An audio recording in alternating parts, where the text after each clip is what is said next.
Bismillah.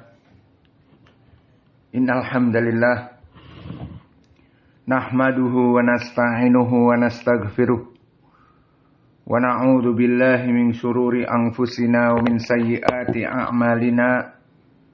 May yahdihillahu fala mudhillalah wa may yudlil fala hadiyalah. Wa ashhadu an la ilaha illallah wahdahu la syarikalah wa ashhadu anna Muhammadan abduhu wa rasuluh, amma ba'd. Alhamdulillah, pada kesempatan hari ini ba'dal fajr tanggal 13 dari bulan Mei 2024 bertepatan dengan hari kelima dari Dzulqa'dah 1445 Hijriah. Kita lanjutkan kajian di Fakultas Ilmi Tauhid dan Ilmi Aqidah serta Ilmi Hadis dari kitab Al-Akhbarus Sahihatu fi Sifati Ru'yatillah fil Akhirah, dari kumpulan hadis-hadis yang sahih yang membahas tentang sifat melihat Allah Jalla wa'ala di hari akhirat kelak. Dan pembahasan kita sekarang masuk kepada hadis yang ke-15 dan insyaallah yang ke-16. Maka pelajaran kita hari ini insyaallah akan mengakhirkan atau menyelesaikan dari bab yang pertama. Maka kita langsung masuk kepada Alkitab. Qala al-muallif rahimahullah hafidhahullah, qala Abul Hasan Ad-Daruqutni rahimahullah, berkata Abul Hasan Ad-Daruqutni, dan ini telah kita lalui Imam Ad-Daruqutni biodata dan biografinya di kitab yang lalu. Haddatsana Abul Hasan Ali ibni Muhammad ibni Ahmad al-Misri, haddatsana Al-Hasan ibni Arafah, haddatsana Urwah ibni Marwan al-Iraqi, haddatsana Musa ibnu A'yun an Laits ibni Abi Sulaim an Mujahid an Abdullah ibni Amr. Maka hadis ini barakallahu fikum, hadal hadis asani minal hadis al-mauquf fi hadal kitab. Hadis ini hadis yang kedua dari hadis yang mauquf di dalam kitab ini. Ba'da hadis Jabir inda Muslim, setelah kita membahas hadis Jabir kemarin yang diriwayatkan oleh Imam Muslim. Maka di sini ada hadis mauquf yang kedua yang akan kita baca dari sahabat yang lain, dari Abdullah ibni Amr ibn al-As. Dan di sini dari sanad Urwah ibnu Marwan al-Urqi ataupun Araqi. Maka di sini dohirnya terjadi at-tashif. Di matan disebutkan Al-Urqi, maka dia adalah Araqi dari Mesir.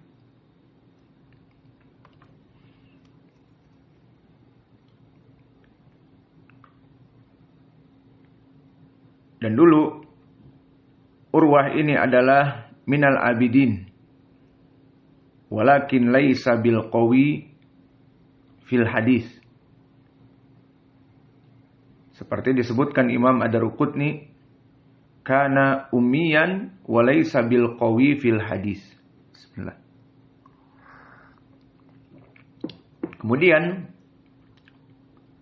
disebutkan di dalam sanad juga an Laits ibni Abi Sulaim.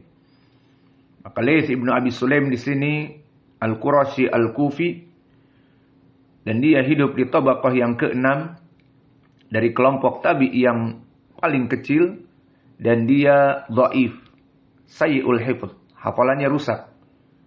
Disebutkan oleh Ibnu Adi Al-Jurjani bahwa Syu'bah dan Sufyan Ats-Tsauri meriwayatkan darinya, namun dia dalam keadaan dhaif, alladzi fihi yuktabu hadithuhu, Dan meskipun dhaif, dia masih diambil hadisnya jika datang dari jalan yang lain. Maka oleh sebab itu, Abu Hatim Ar-Razi mengatakan yuktabi hadithuhu dhaiful hadis. Maka dia dhaif tetapi masih ditulis, dicatat hadisnya. Jika apa maknanya?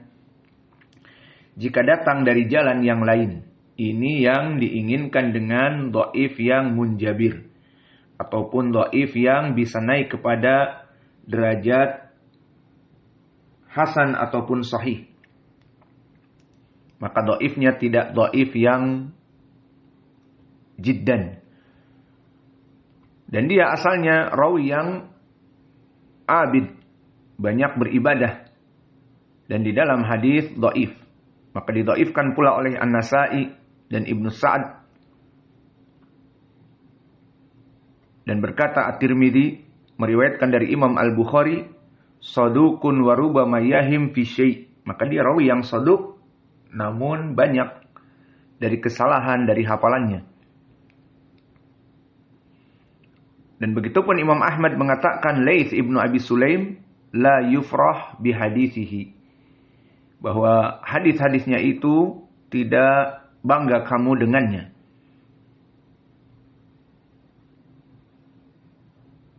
Maka dia mendhaifkan hadis ini. Ataupun riwayat dari Laits ibnu Abi Sulaim. Wa kana Ibnu Uyainah la yahmadu hifdha Laits ibni Abi Sulaim. Maka dulu Imam Ibnu Uyainah, Sufyan, tidak memuji hafalan dari Laits ibnu Abi Sulaim.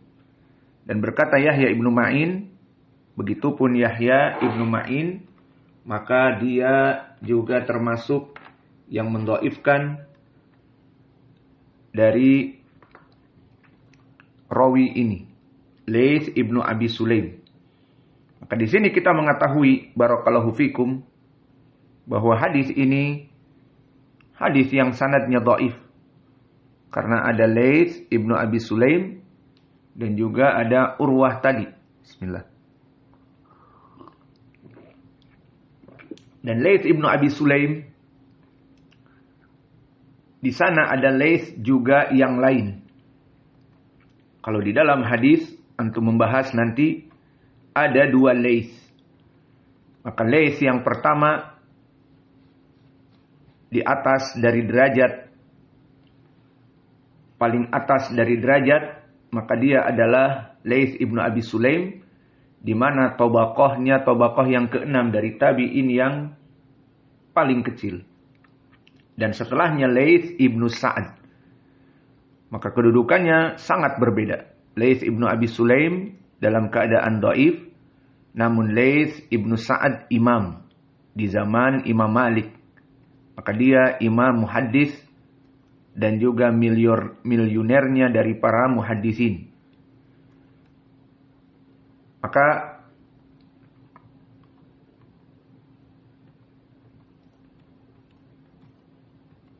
Laits ibnu Abi Sulaim penyebab dari dhaifnya sanad ini. Meriwayatkan dari Mujahid dan Mujahid ibnu Jabr. Dan dia seorang mufassir dan imam. Dan sahabat pada hadis ini adalah disebutkan an Abdullah ibni Amr. Maka Abdullah ibni Amr, dia adalah Ibnul As, Ibnu Wa'il, dari Ka'ab ibnu Lu'ay al-Qurashi. Maka dia termasuk dari Bani Quraisy. Abdullah ibni Amr ibnul As. Bapaknya Amr ibnul As dilaqabi dengan Dahil Quraisy. Dari orang-orang yang cerdas dari Quraisy. Bismillah.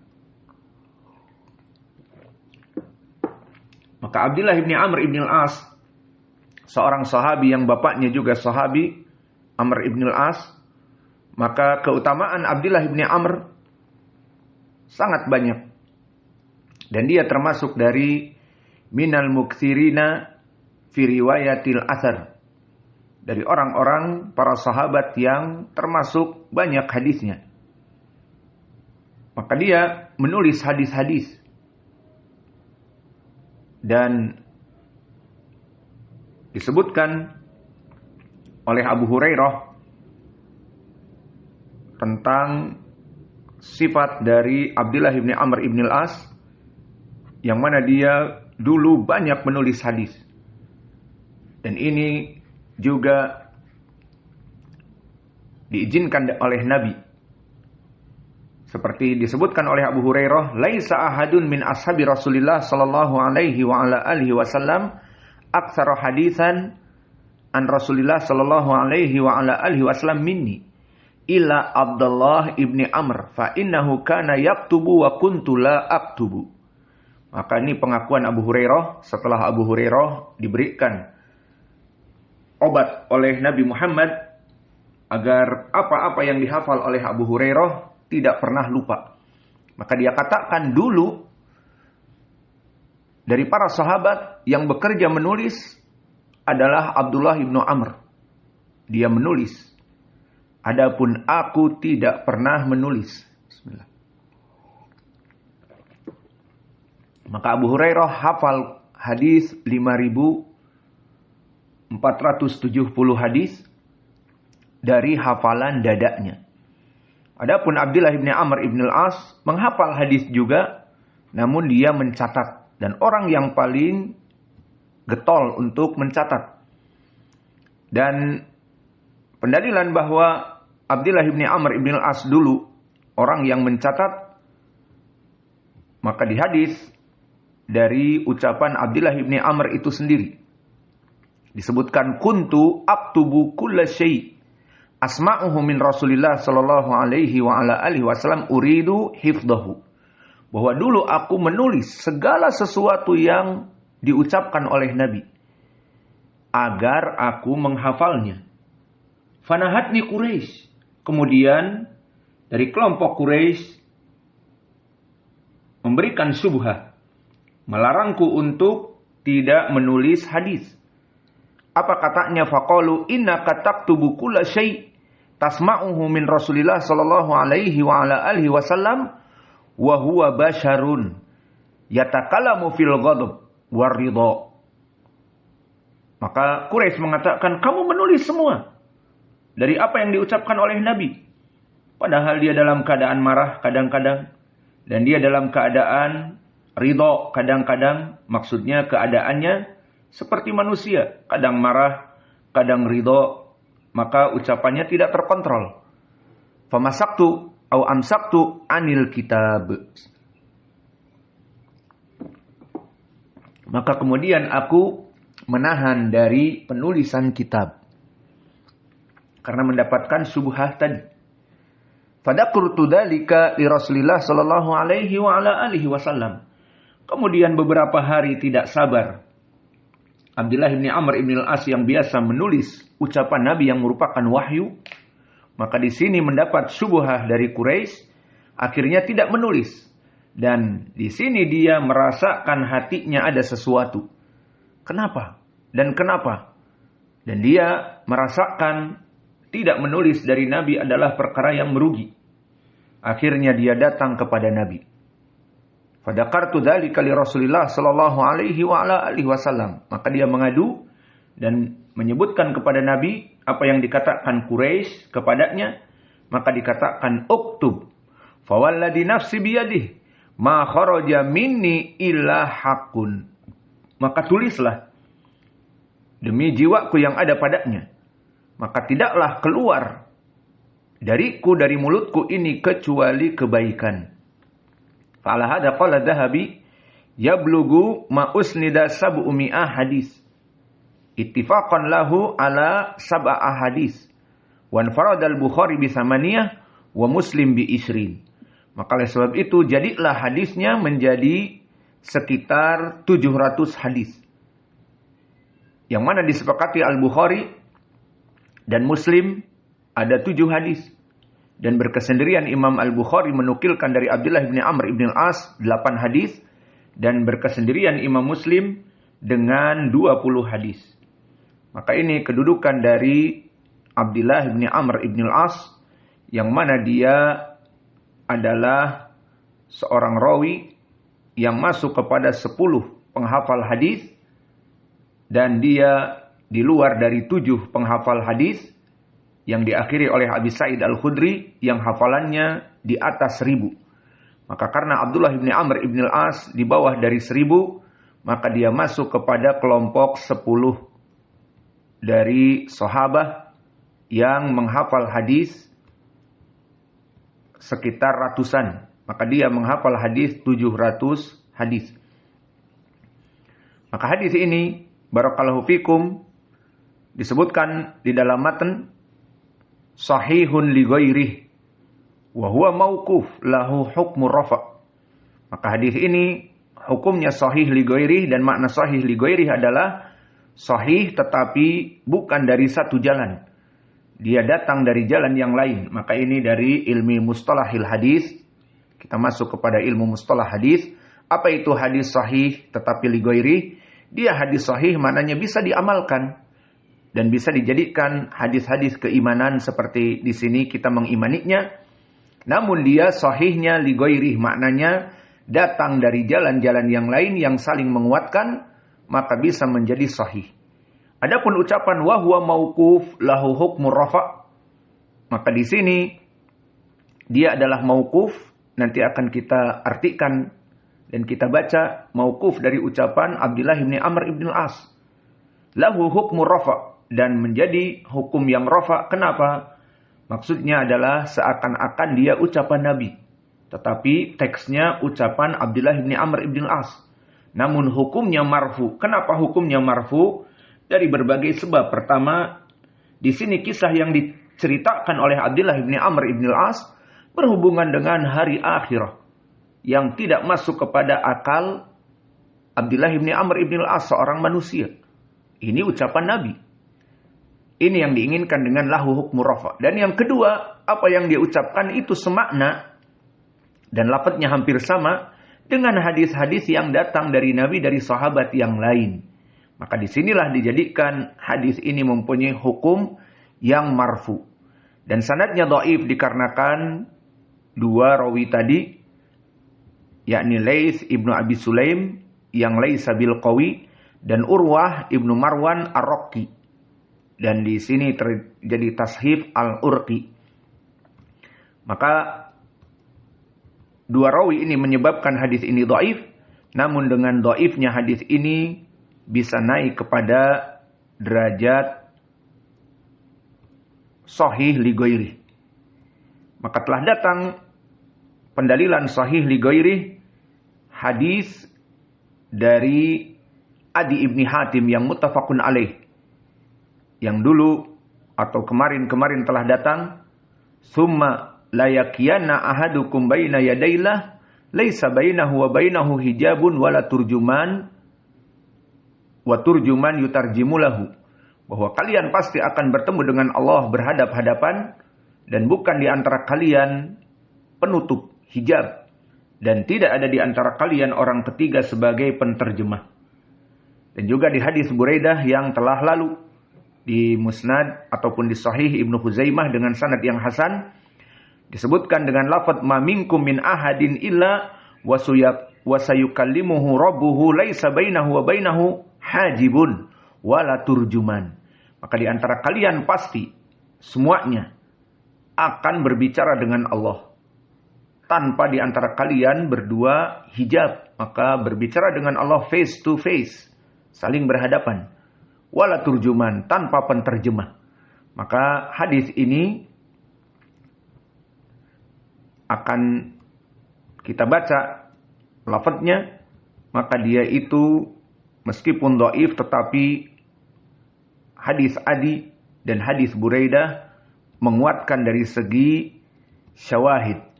Maka mari kita masuk kepada hadis. Disebutkan an Laits ibni Abi Sulaim an Mujahid an Abdullah ibni Amr ibn Al-As qala wallahi la yakhluwanna Allah azza wa jal bikum yaumal qiyamah wahidan fil mas'alah. Maka demi Allah, siapa yang berkata? Abdullah ibnu Amr ibn Al-As. Bukan ucapan Nabi. Inilah kita katakan kenapa hadis ini mauquf, karena di sini asalnya ucapan Abdullah ibn Amr ibn Al-As. Wallahi la yakhluwanna Allah bikum yaumal qiyamah wahidan fil mas'alah. Maka demi Allah, pasti Allah itu akan berhadapan dengan kalian wahidan. Maka maknanya wahidan, tidak ada orang yang ketiga sebagai penterjemah, hanya Allah face to face dengan hambanya satu persatu. Dan tentunya hambanya di sini adalah hamba yang muslim, seperti di dalam hadis yang terdahulu, bahwa orang-orang kafir musyrik terhijabi. Dan orang-orang kafir musyrik mengikuti sesembahan-sembahan selain Allah. Maka dohirnya di sini adalah orang-orang muslim, baik yang fajir ataupun yang soleh. Baik orang-orang yang banyak amal-amal baiknya, soleh, dan baik orang-orang yang buruk amalannya. Dan di sini, wallahu a'lam, dohirnya masuk kepadanya orang-orang munafik. Hatta takunu fil qurbi minhu aqrabu min hada. Kemudian di sini tambahan penjelasan, sampai dekatnya face to face antara makhluk dengan Allah yang akan saling bertemu tanpa ada hijab, seperti dekatnya dengan mengisyaratkan Nabi kepada sesuatu yang dekat. Maka di hadapan para sahabat, di sini disebutkan oleh Abdullah bin Amr bin al-As, wa asyara ila syai'in qarib. Maka diisyaratkan kepada sesuatu yang dekat. Nah, itulah dekatnya antara hamba dengan Allah di saat berbicara. Maka hadis ini hadis yang kedua dari hadis yang mauquf setelah hadis Jabir yang terdahulu diriwayatkan oleh Imam Muslim. Dan wajah mutabaqah diterjemah sangat dohir. Wallah la yakhluwanna Allah bikum yaumal qiyamah. Maka demi Allah, Allah pasti akan berkhulwah. Nah, di sini faidah kalimat al-khulwah. Apa makna al-khulwah? Berkesendirian. Maknanya hanya Allah dan orang itu berkesendirian. Maka kenapa di dalam fikih disebutkan al-khulwah itu haram? La yakhluwanna rajulun ma'a imra'ah ila salisuha asyaiton. Disebutkan tidaklah berkesendirian laki-laki yang bukan suami dan perempuan yang bukan istri, kemudian berdua-duaan tanpa terlihat oleh orang lain. Di sini hukumnya haram. Seperti yang ma'ruf. Pacaran, mencari tempat yang sepi, mencari tempat-tempat yang sudut, agar terjauh dari manusia. Maka ini berkhulwah namanya. Dan khulwah ini masuk kepada pengharaman. Kenapa? Karena di hadis disebutkan, maka tidaklah laki-laki dan perempuan yang berkhulwah, berkesendirian, mencari tempat yang sepi, kecuali yang ketiganya syaitan akan mengajak kepada perzinaan. Lalu bagaimana kasusnya seperti di kantor-kantor? Naam. Di kantor-kantor, the boss, di dalam ruangan yang khusus, mempunyai sekretaris. Yang sekretaris ini mempunyai kamar yang khusus. Maka biasanya mudir ataupun bos ataupun pemimpin suatu perusahaan dan yang lainnya mempunyai ruangan khusus, bahwa mudir itu tidak sembarangan orang masuk. Dan kadang-kadang di sebelahnya ada meja dari sekretaris. Maka pada saat itu setiap hari antara mudir dengan sekretaris ini dalam keadaan berkhulwah, maka haram di antara mereka berdua kecuali syaitan. Kembali kepada lafaz di sini, berkata Abdullah bin Amr bin al-As bahwa dia bersumpah, wallah, demi Allah, la yakhluwanna Allah, maka Allah itu pasti akan mengajak makhluknya untuk bertatap muka, wahidan fil mas'alah, berbicara dengannya satu persatu. Tidak ada orang kedua dan tidak ada orang ketiga, keempat, bahkan penterjemah tidak ada. Dan di sini Allah berbicara tanpa hijab. Dan disebutkan faidah dekatnya seperti sesuatu yang dekat. Maka di sini lafadznya mauquf Kita katakan tadi mempunyai hukmul marfu, hukmul rafa. Kenapa? Karena perkara ini berbicara tentang permasalahan hari akhirah yang mana bukan dari ucapan Abdullah bin Amr bin al-As. Ini pendalilannya. Dan yang kedua, telah datang hadis-hadis yang marfu seperti hadis Adi bin Hatim dan hadis Buraidah yang telah lalu.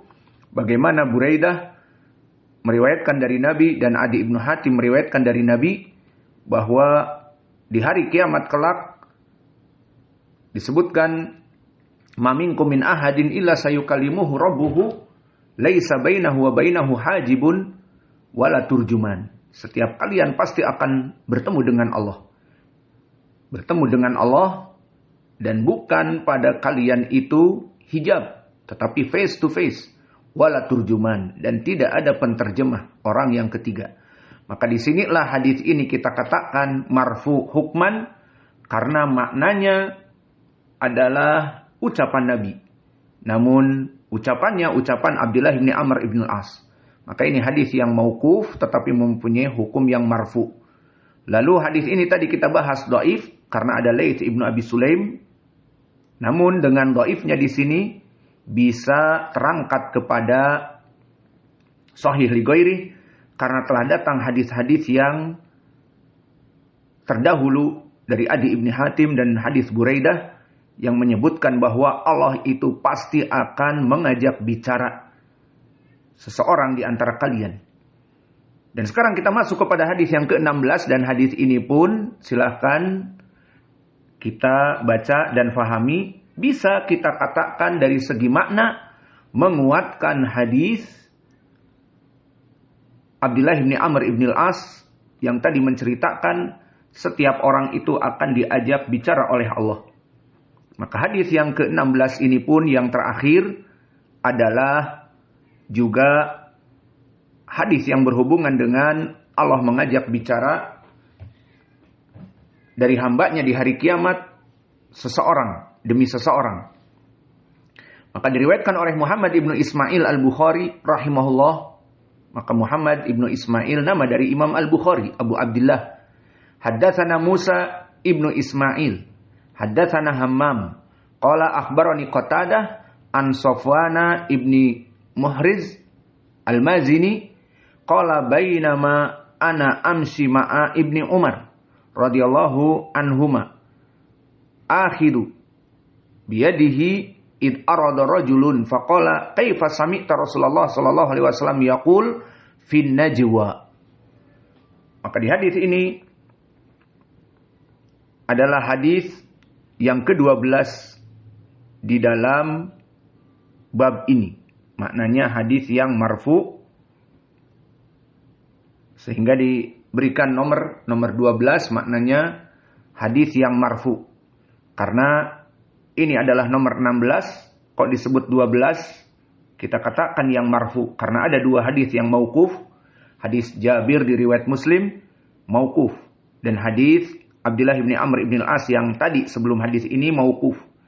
Dan dua pendalilan dari Al-Qur'an beserta asar dari Imam Asy-Syafi'i, kalla innahum an rabbihim yauma idzil mahjubun.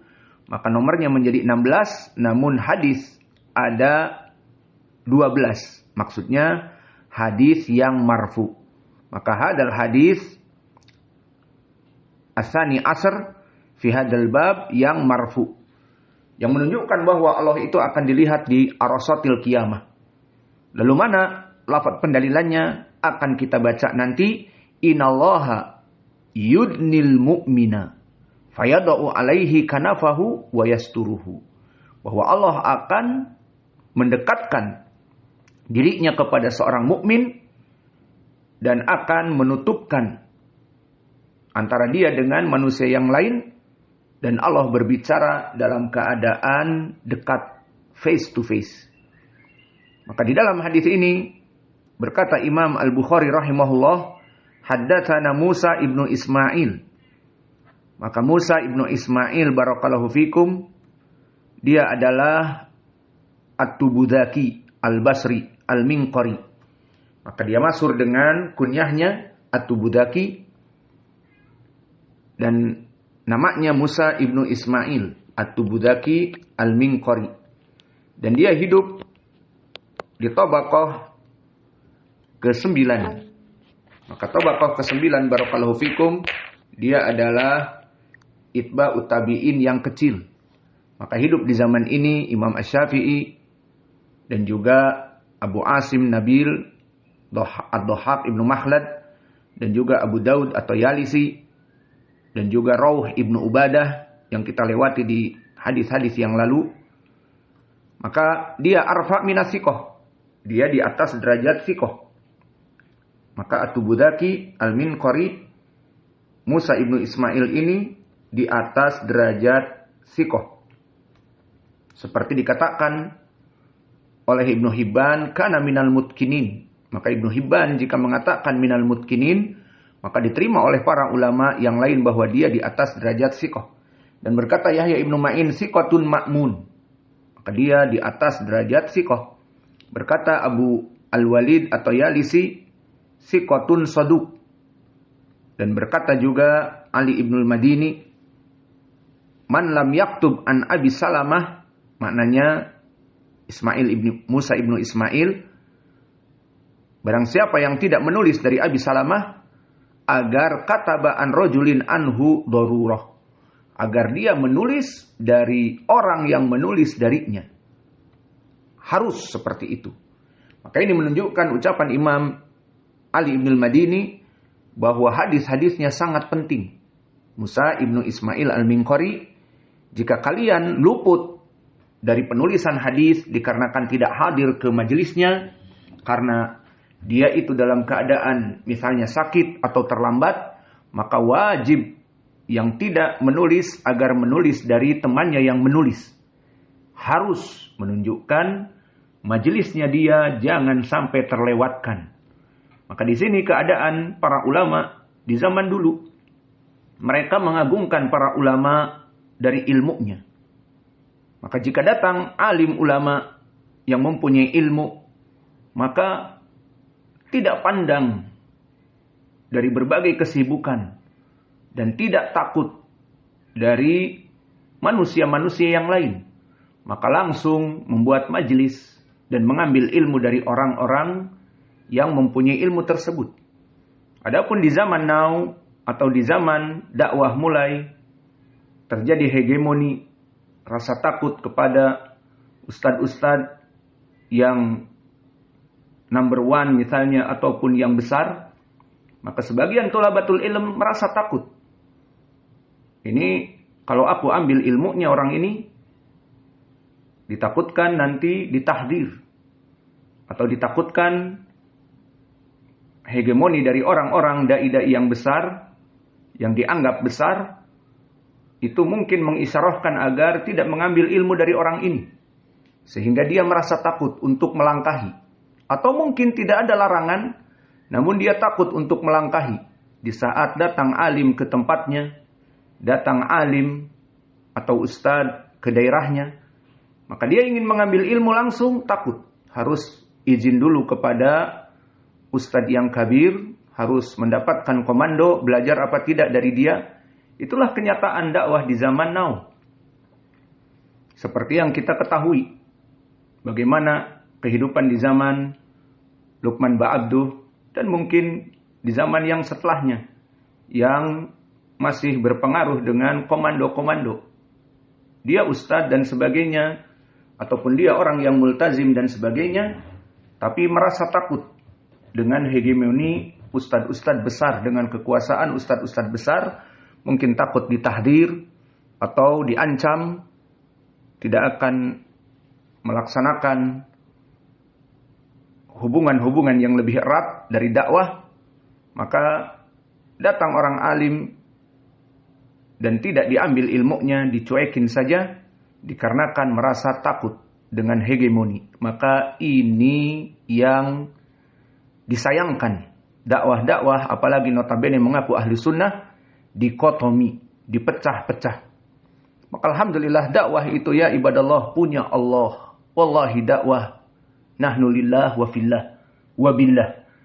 Dakwah itu punya Allah, untuk Allah, wa fillah, dan di jalan Allah, wa billah, dan untuk Allah, ikhlas. Maka di saat saudara kita datang, seorang alim, dai ahli sunnah, kita senang. Maka kita memerintahkan santri-santri kita yang dekat untuk mengambil faidah darinya. Tidak kita merasakan tergeser ataupun terlangkahi dengan datangnya ustadz yang baru atau dengan datangnya tamu dari ustadz-ustadz yang lain. Tidak. Dakwah ini punya Allah. Maka dulu salaf, jika datang seorang alim ulama, maka agar langsung diambil ilmunya. Maka inilah yang dilakukan oleh para ulama. Maka Ali ibn al-Madini mengatakan, barang siapa yang dia itu kedatangan dari Al-Minqari ataupun Musa ibnu Ismail dan tidak sempat untuk mencatat, agar mencatat dari sahabatnya yang lain. Maka di sini para ulama dari dulu menganjurkan agar mengambil ilmu dari ulama-ulama ahli sunnah yang lain. Bukan seseorang itu dari santri-santri yang kecil takut ingin mengambil ilmu, takut melangkahi, takut nanti ditahdir, takut nanti tidak diajak bicara, atau yang lainnya dari maslahat-maslahat dakwah yang lain. Maka tidak mesti kita dikomando. Sudah selesai zaman-zaman komando. Apalagi ahli sunnah mengikuti para ulama. Sehingga tidak ada taklid buta. Di mana seseorang beribadah dengan dakwah untuk Allah. Bukan untuk manusia. Bukan untuk mendapatkan pujian dari sosok yang tinggi atau merasa takut hegemoni dari dai-dai yang besar, tidak. Maka dakwah ini kepunyaan Allah dan untuk Allah. Maka dakwah kalau dikotomi, terutama orang-orang yang besar ini yang mengkotomi, maka kembali kepada hadis-hadis yang ma'ruf. Idza kana wudi al-amanah fi ghairi ahliha fangtadiris sa'ah. Jika amanah dari dakwah, dari kepemimpinan dalam dakwah dan yang lainnya, jika diberikan kepada orang yang bukan ahlinya, maka tinggal menunggu dari kiamah. Maksudnya dari kesalahan-kesalahan yang besar dan kekacauan-kekacauan yang besar. Alhamdulillah, semoga Allah memudahkan kita untuk menuntut ilmu dari siapa saja selama dia salafi, ahlu sunnah. Dan itulah yang kita inginkan. Tidak kita menjadikan gap-gap di dalam dakwah. Tidak kita menjadikan dakwah ahli sunnah ini dikotomi. Dakwah kepunyaan Allah, dakwah lillah, wa fillah, wa billah. Kemudian meriwayatkan di sini dari Hammam, haddatsana Hammam. Maka Hammam di sini Hammam ibnu Yahya al-Audhi al-Basri. Maka dua rawi ini dari Basrah. Tadi Al-Minqari At-Tubudaki al-Basri. Dan di sini pun Hammam ibnu Yahya al-Audhi al-Basri. Dan di sini Hammam ibnu Yahya di tabaqah yang ketujuh dari kibar itba at-tabi'in. Maka pada tabaqatnya seperti kita ketahui Syu'bah ibn al-Hajjaj, Laits ibnu Sa'ad al-Misri, dan Waraqah ibnu Umar al-Yaskuri yang kita lewati di pelajaran yang lalu, dan Su'aib ibnu Abi Hamzah, dan Zaidah ibnu Qudamah, dan juga Anas ibnu Malik, semuanya di tabaqah yang ketujuh. Dan dia adalah rawi yang siqah, di mana Abu Hatim mengatakan siqatun saduq fi hifdhihi syai' wa huwa fi Qatadah ahabbu ilayya min Hammad ibni Salamah. Maka berkata Abu Hatim dia siqatun saduq. Dan berkata Abu Zur'ah la ba'sa bihi. Dan berkata Ibnu Ma'in siqatun salih. Dan disebutkan huwa min asbatin nas fi Qatadah. Dan dia orang yang termasuk kuat dari hadisnya pada Qatadah. Dan di sini bagaimana sanadnya? Berkata Hammam akhbarana Qatadah. Maka di sini Hammam ibnu Yahya al-Audhi, rawi yang siqah ini, dia meriwayatkan dari Qatadah. Akhbarani Qatadah menunjukkan bahwa sanad ini sangat kuat. Karena meriwayatkan Hammam murid dari Qatadah yang paling kuat kepada gurunya Qatadah yang paling kuat. Maka inilah dari maziyah, kelebihan dari periwayatan sanad-sanad di Sahih Al-Bukhari, di mana banyak sekali sanad-sanadnya periwayatan murid kepada guru yang paling banyak periwayatannya. Akhbarani Qatadah huwa Abul Khattab. Qatadah dia Ibnu Di'amah As-Sadusi Al-Basri. Dan dia hidup di tabaqah yang keempat, tabaqah As-Sugra dari kelompok At-Tabi'in, yang kebanyakan periwayatannya dari Tabi'in. Dan hidup di tabaqah yang keempat ini seperti Imam Ibnu Syihab Az-Zuhri, dan Al-Muhalli Ibnu Khalifah, dan Ya'la Ibnu Atha, dan Ali Ibnu Zaid Ibnu Jad'an yang dhaif, dan Abu Zubair yang mudallis. Maka mereka hidup di tabaqah yang keempat. Dan dia di atas derajat siqah Imam Qatadah ini. Berkata Ibnu Sa'ad, kana siqatun ma'munan, hujjah fil hadis. Bahwa dia dulu rawi yang siqah dan dipercaya hadisnya, dan bahkan hujjah, bagaikan Al-Quran, hujjah. Maka di sini pun dia hadis-hadisnya itu hujjah. Dia orang yang buta, namun hafalannya sangat kuat. Berkata qala Sa'id Ibnul Musayyib, maka berkata Sa'id Ibnul Musayyib yang merupakan gurunya, ma'atani Iraqi ahfad min Qatadah. Tidak ada yang pernah datang dari orang Irak yang lebih hafal daripada Qatadah dari segi hafalan. Maka berkata Abu Hatim, aktsaru ashabil Hasan Qatadah wa asbat ashab Anas Az-Zuhri summa Qatadah. Maka Qatadah termasuk dari orang yang paling kuat periwayatannya dari Al-Hasan Al-Basri, dan Qatadah termasuk orang yang meriwayatkan periwayatan dari Anas ibn Malik yang paling kuat juga setelah Imam Az-Zuhri. Maka di sini Qatadah termasuk dari murid-murid terkemuka dari sahabat Anas dan dari Al-Hasan Al-Basri seorang tabi'i, di atasnya Qatadah. Maka Qatadah tidaklah dia belajar kepada seorang guru kecuali dia menjadi murid teladannya. Dan berkata Abu Zur'ah, Qatadah min a'la ashabil Hasan, bahwa Qatadah termasuk dari murid yang paling kuat dari periwayatan Al-Hasan Al-Basri. Berkata Imam Ahmad, kana Qatadah ahfadu ahlil Basrah, la yusma' syai'an illa hafidhahu. Maka tidaklah Qatadah kecuali di zamannya, di zaman dia hidup, adalah manusia yang paling jago hafalannya di Basrah, di kota Irak dulu. La yasma'u syai'an illa hafidhahu. Maka dia tidaklah mendengar hadis kecuali menghafalnya. Maka quri'a alaihi sahifatu Jabir marrah wahidah fahafidhaha. Maka dulu di zamannya dia dibacakan kepadanya hadis-hadis sahifah Jabir, maknanya hadis-hadis dari Jabir yang ujungnya berkata Jabir dari Nabi, berkata Jabir dari Nabi, dari sanad-sanadnya di bawah Jabir disebutkan. Maka dulu dibacakan sahifah Jabir yang dohirnya beribu-ribu hadis, maka dia menghafalnya dalam satu bacaan saja. Fahafidhaha. Dan begitu pun kana Sulaiman At-Taimi wa Ayyub yahtajuna ila hifdihi yas'alunahu wa kana minal ulama.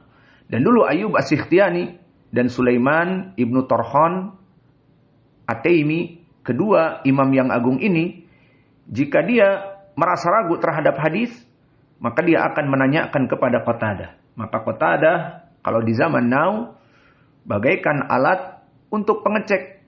Seperti misalnya find untuk mencari sesuatu, maka tinggal diketik lafadznya akan dohir hadis. Maka begitu pun di zaman itu. Ayyub As-Sikhtiyani imam, jika lupa hafalan hadis, hadis ini bagaimana lafadznya, hadis ini seterusnya bagaimana, hadis ini demikian dan demikian, sahabatnya siapa, maka ditanyakan kepada Qatadah, Qatadah akan menjawabnya. Maka inilah dari ayat min ayatillah. Dan ini adalah menunjukkan Allah itu tidak zalim. Kenapa? Kepada hambanya, dia orang yang buta. Allah mengangkat basarahu. Walakin fatahallah basiratahu. Allah menutup dari matanya sehingga dia buta, tidak bisa melihat apa-apa. Namun Allah membuka mata hatinya. Maka ini keadilan Allah atas hambanya. Ditutup mata penglihatan Sehingga dia tidak melihat, namun dibuka mata hatinya, dia mendengar dari apa-apa hadis dan Quran yang dia dengar. Dihafal. Maka juga dulu disebutkan Qatadah jika pergi ke pasar, maka dia akan menutup telinganya. Maka kalau Qatadah pergi di pasar zaman now atau pergi ke mall, maka di mall setiap toko-toko yang dealer-dealer yang buka akan menyetel lagu. Maka bagaimana setiap toko-toko dan dealer yang dibuka? Di sini ada dealer yang membuka dengan lagu barat. Di sana ada dealer yang membuka dengan lagu Indonesia.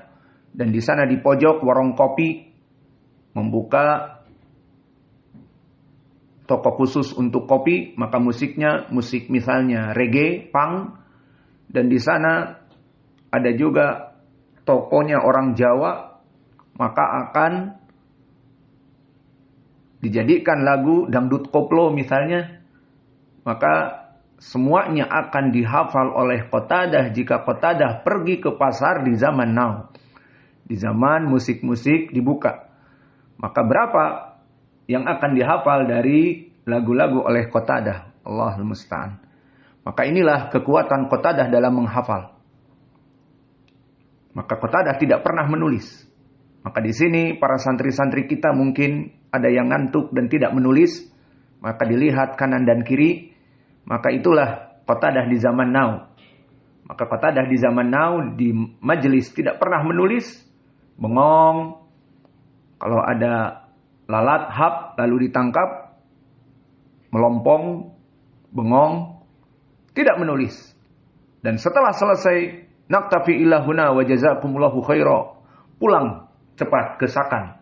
Melempar kitab, melempar daftar. Nah itulah Qatadah di zaman now. Sudah hafal. Tidak butuh untuk ditulis. Allahul musta'an. Maka awas. Jangan ada para santri yang tidak menulis di majelis. Dan mengatakan aku bagai Qatadah. Aku hafal dari apa yang Ustadz sebutkan. Maka jangan ada yang meniru seperti itu. Qatadah lain dan kalian lain. Taib. Maka di sini Qatadah adalah jenis manusia. Dan manusia tidak ada yang sempurna. The perfect is Allah. Zat yang maha sempurna adalah Allah. Maka Qatadah manusia yang hafalannya sangat kuat. Namun dia tetap manusia. Maksudnya bagaimana? Keutamaan dia itu ada batasnya. Dan dia tidak sempurna, not perfect. The perfectionist is Allah. Yang sempurna itu hanya Allah yang menciptakan kita. Maka dalam keagungannya dia juga seorang qurra, menghafal qiraat di zamannya. Dan juga muhaddis. Namun dengan keagungannya itu dia jatuh kepada at-tadlis. Maka dia dari kibar mudallisin di zamannya. Dan riwayat Qatadah jika melaksanakan tadlis, hadisnya dibuang. Hadisnya tidak dipergunakan. Sampai datang jalan yang lain ataupun tasrih di riwayat yang lain. Maka disebutkan oleh para ulama bahwa Qatadah mudallis. Seperti berkata Ad-Daruqutni, Qatadah mudallis. Dan tadlisnya dia sangatlah berpengaruh kepada sanad. Maka tidak dibutuhkan hadis-hadis yang datang dari Qatadah dengan menyebut an. Kecuali jika melaksanakan tasrih, Qatadah mengatakan haddatsana, amba'ana, akhbarona, itu baru diambil.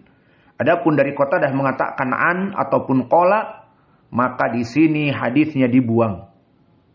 Maka oleh sebab itu berkata Syu'bah Ibnul Hajjaj, kuntu atafaqqadu famma Qatadah. Fa idza qala sami'tu wa haddatsana katabtuhu aw hafidtuhu. Wa idza qala haddatsana fulan. Wa idza qala hadatsa fulan aw an fulan aw qala fulan taraktuhu. Maka lihat di sini bagaimana Imam Syu'bah dulu. Dan Imam Syu'bah jika masuk ke majelis ditakuti oleh para mudallisin. Kenapa? Karena dia akan memeriksa hadis-hadis dari mudallisin. Maka di sini sanadnya sahih dikeluarkan oleh Imam Ibnu Abi Hatim di dalam kitabnya Al-Jarh wa Ta'dil tentang kisah Syu'bah duduk di majelis Qatadah dan dia tidak mau menulis hadis-hadis dari Qatadah yang disebutkan dengan qala, tetapi dia menulis jika disebutkan haddatsana. Maka oleh sebab itu, Syu'bah jika meriwayatkan dari Qatadah, maka periwayatan Syu'bah akan menjadi maziyah, menjadi kelebihan, keutamaan bagi Qatadah dan para mudallisin yang lain. Karena Syu'bah sangat berhati-hati meriwayatkan dari mudallisin. Maka disebutkan oleh Syu'bah, kafaitukum tadlis salasah, al-A'mash wa Abi Ishaq wa Qatadah.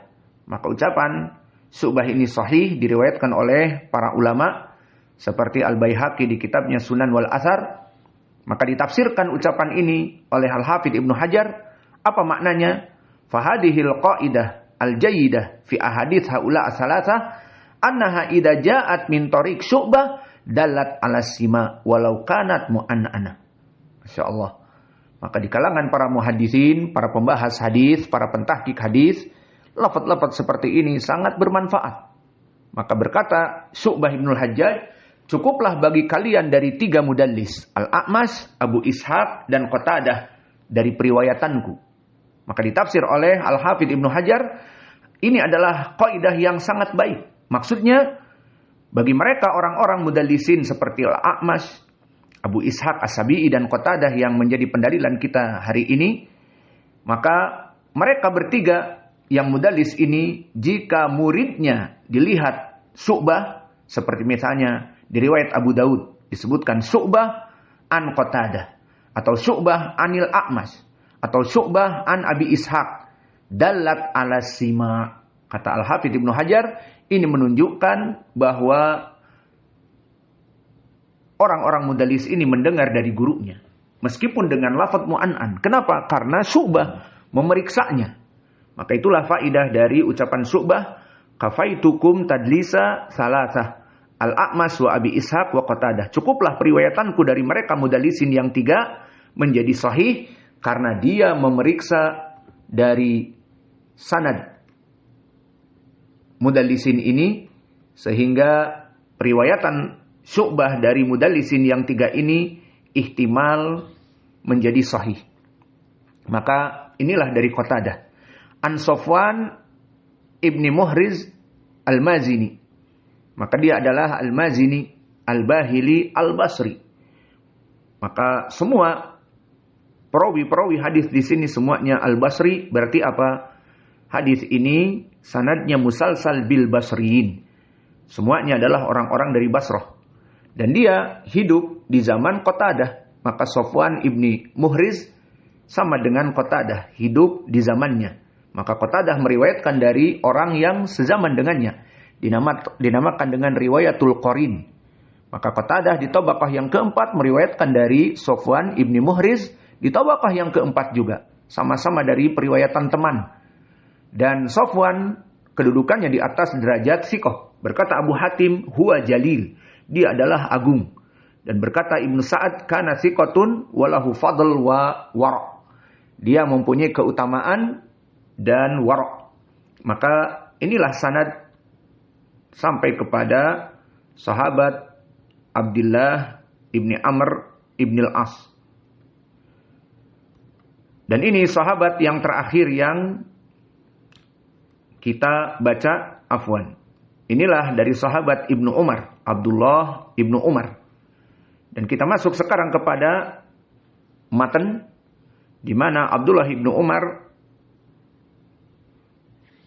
ditanya oleh seseorang, "Kaifa sami'ta Rasulullah sallallahu alaihi wasallam yaqul fin najwa?" Apakah kamu mendengar bagaimana hadis Nabi menceritakan kepadamu tentang an-najwa? Makna najwa adalah berbisik. Maksudnya hadis tentang Allah itu berbisik kepada seorang manusia di hari kiamat kelak. Faqala sami'tu Rasulullah sallallahu alaihi wasallam yaqul. Iya, aku mendengar dari Nabi, innallaha yudnil mu'mina fayadau alaihi kanafahu wa yasturuhu.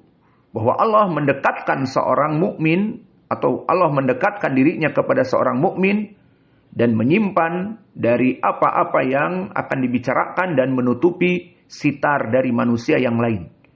Fayaqulu ata'rifu dhanba kadza, ata'rifu dhanba kadza, fayaqulu na'am ayu rabbi. Maka apakah kamu tahu dosa ini? Ditunjukkan oleh Allah. Apakah kalian tahu dosa ini? Apakah kamu tahu dosa ini? Maka dikatakan hamba ini tidak bisa lari dari kebenaran. Maka dia mengatakan na'am ayu rabbi. Ayu adalah harfu nida bimakna ya. Maknanya na'am ya rabbi. Bismillah. Alhamdulillah. Hatta idza qarrarahu bidunubihi wa ra'a fi nafsihi annahu halaka. Maka orang ini mengakui dosa-dosanya, dan dosa-dosanya zahirnya besar dan juga banyak. Wa ra'a fi nafsihi annahu halaka. Maka dia putus asa, merasa dirinya sudah layaknya menjadi penghuni api neraka. Qala satartuha alaika fid dunya wa ana aghfiruha lakal yauma. Subhanallah. Bagaimana keutamaan Allah kepada orang-orang yang muwahhid dari mukminin, karena di sini lafadznya Allah mendatangi innallaha yudni al-mu'mina. Maksudnya orang ini orang yang melaksanakan salat sehingga tidak kafir, dan orang yang melaksanakan tauhid, tidak pernah melaksanakan kesyirikan, namun pendosa besar dan mungkin dohirnya belum bertaubat atas dosa-dosanya. Maka di sini disebutkan, wahai rajul, tahukah kamu dosa ini? Tahukah kamu dosa itu? Maka diakui, naam ya Rabb, ini dosa-dosaku. Dohirnya belum bertaubat. Karena jika seseorang berdosa dan bertaubat, maka ghafarallahu min dunubihi. Allah tidak menghitung lagi. Dihapus oleh Allah. Eraser. Dihapus dosa-dosanya. Erased. Maka dia dalam keadaan putus asa dari dosa-dosanya. Menyangka dirinya sudah akan dimasukkan kepada api neraka. Namun Allah yang maha pengasih dan penyayang, dan semoga Allah mengampuni dosa-dosa kita dan memaafkan kita. Satartuha alaika fid dunya. Lihat bagaimana Allah penuh kasih sayang. Dulu di dunia dia melaksanakan dosa ini, namun Allah menutupi keaiban ini di dunia. Oleh sebab itu ya ibadallah, semua manusia pendosa. Tidaklah ustadz, tidaklah syekh, tidaklah dari orang-orang yang selain dari Nabi, semuanya berdosa. Dan dosa-dosa itu kebanyakan ditutupi oleh Allah dari manusia. Maka jika dosa itu dibongkar, maka semua orang akan lari. Dan semua orang tidak akan ada yang mau belajar. Dan semua orang tidak akan ada yang mau duduk bersama seorang muslim ini. Maka semua orang berdosa, namun Allah menutupi aib-aib kita. Allahumma astur min dunubina. Semoga Allah menutupi dari dosa-dosa kita. Ini di dunia Allah tutupi. Wa ana aghfiruha lakal yauma. Kapan? Di hari akhirah. Maka di hari akhirah Allah mengampuninya. Lihat bagaimana rahmat Allah. Di dosa ditutupi dari manusia, sehingga manusia ada yang duduk bersamanya. Dan di hari akhirah diampuni dosa-dosanya oleh Allah. Fayu'ta kitab hasanatihi. Maka dia diberikan setelah itu kitab dari kebaikannya. Dan dosa yang tadi diampuni. Wa amal kafiru wal munafikun fayaqulul ashhad. Fayaqulu al ashhad. Maka maknanya adapun orang-orang kafir dan munafik tidak seperti orang mukmin di sini. Dalam keadaan diajak bicara, didekatkan kepada Allah atau Allah mendekatnya. Adapun mereka orang-orang munafikin dan orang-orang kafir, haula illadzina kadzabu ala rabbihim ala laknatullah ala dzalimin. Maka berbeda keadaannya. Maka ini adalah hadis yang ke-12 yang kita bahas, dan sanadnya telah kita bahas. Adapun sekarang kita masuk kepada penjelasan dari lafaz, karena telah kita terjemahkan secara tekstual. Lafaz kaifa sami'ta Rasulullah sallallahu alaihi wasallam yaqul fin najwa. Ma makna najwa? An-najwa hiya israrul wahid bil kalam. Israrul wahid bil kalam ma'a akhar ala infiradin. Maka makna najwa adalah berbisik seseorang dengan orang yang lain. Maka yang diinginkan di sini ma yaqa'u bainallahi ta'ala wa baina abdihi al-mu'min yaumal qiyamah. Maka yang diinginkan di sini kisah bagaimana seseorang akan bertemu dengan Allah dalam keadaan berduaan. Maka ini adalah keutamaan dari Allah dan tentang permasalahan kemaksiatan yang dilakukan oleh hambanya. Sehingga Allah menutupi sitar dari pandangan manusia dan Allah menanyakan kepada orang ini dosa kamu perbuat, ini dosa kamu perbuat antara dia dengan Allah. Maka wajah pendalilannya innallaha yudnil mu'mina fayadau alaihi kanafahu wa yasturuhu fayaqulu ata'rifu danba kada fayaqulu na'am ayu rabbi. Ini wajah pendalilannya dengan jelas. Mana syahidnya? Di dalam bab ini lafadznya bahwa Allah mendekatkan dirinya kepada seorang hamba dan berbicara bin najwa, maknanya dengan berbisik bainahu wa bainahu, antara dia dengan orang ini. Maka dikatakan, apakah kamu tahu dosa ini? Apakah kamu dulu melaksanakan dosa ini? Maka mengingatkan orang ini dulu melaksanakan perbuatan-perbuatan yang buruk dengan penuh kesopanan. Maka akhirnya orang ini mengakui dosa-dosanya dan dia dalam keadaan yakin akan hancur masuk api neraka. Tidak ada pilihan lain.